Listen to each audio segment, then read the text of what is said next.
Okay, Yep. our next question comes from Shola. Shola, please go ahead. From where, Shola? New Jersey. Where? From New Jersey. New Jersey. Okay, what's on your mind? My question really centers around, when you make the tenant buyer responsible for all the repairs, Right. could they argue that they have equitable interest in the property? They do have an equitable interest in the property by an option. And the option is the reason they're responsible for the repairs is because it's a condition of their purchase. And they do have an equitable interest with the option. Does that bother you? Well, no, the question really is that in the event of them not paying, if they stop paying, then there could be an issue. Well, no, because your option clearly states that if they violate the lease, the option's void. Okay. At least mine does. Okay. So they go through the eviction court rather than a foreclosure. Correct. Okay. Now, I'm not telling you that they couldn't take the option into court and the judge might throw it out and make you go over into civil. That could happen, especially if they got a bunch of money in there for a down payment.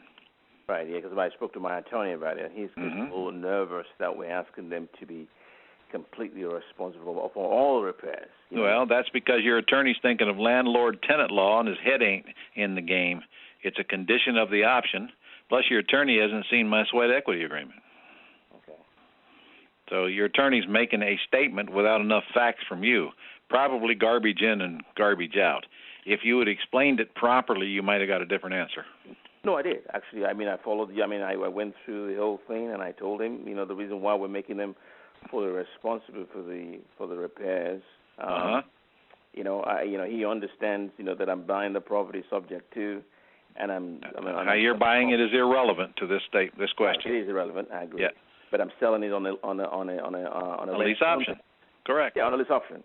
Yeah. But some states are a little more pro-tenant.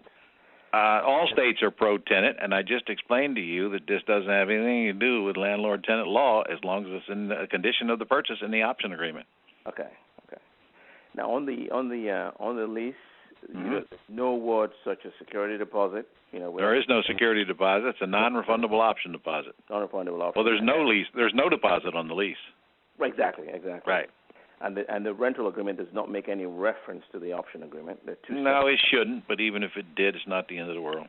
Okay.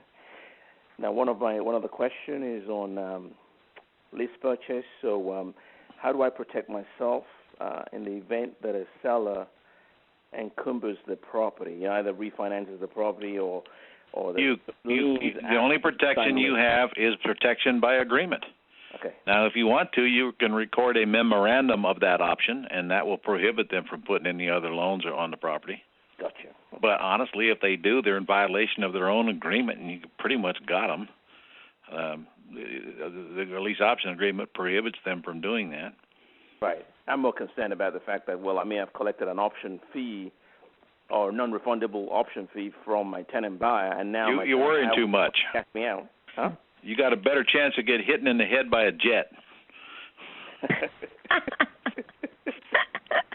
Ron. But while you're on it, could stuff go wrong? Yes. What do you do if it goes wrong? You find the solution at that time and you fix it, don't you?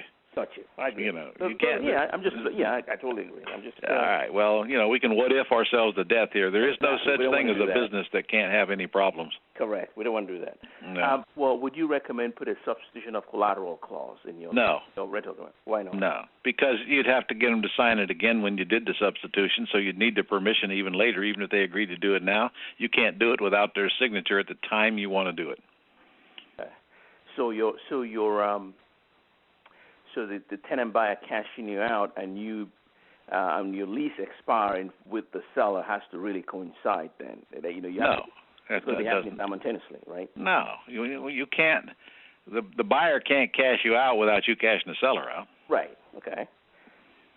So that's what I'm saying. So once the seller buyer cashes me out, then I cash the seller out. You don't have any choice. Okay. Yeah. Nobody's going to close the loan until everything's paid off. Right. Yeah.